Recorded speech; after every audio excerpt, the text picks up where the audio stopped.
Isang motorcade ang inihanda para sa pagbabalik ng mga miyembro ng El Gama Penumbra sa Tanawan, Batangas. Sa pag-uwi ng mga itinanghal na kampyon ng Asia's Got Talent ngayong weekend, simple lang ang kanilang kahilingan.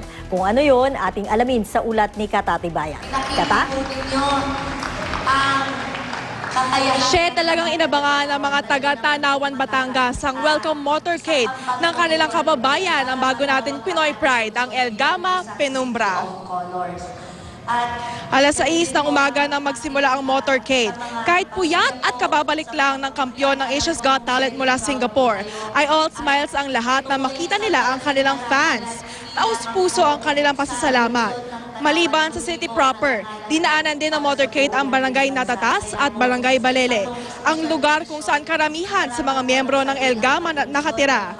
Ang mga taga-Barangay Balele naghanda pa ng placards. Dasal nila ay magtuloy-tuloy ang tagumpay ng grupo, hindi lang sa bansa kundi sa buong mundo. Magiging busy ang schedule ng grupo next week dahil sa kabi-kabilang guestings and showbiz commitment.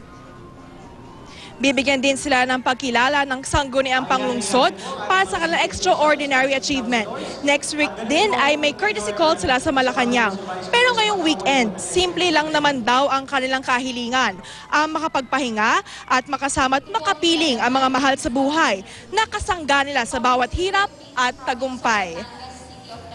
Narito ang kanilang pahayag. Huwag mong tigilan ang mangarap. Sa umpisa, mahirap talaga. Pero as we go along, talagang samahan mo ng faith, ng pagtsatsaga, ng pagsisipag.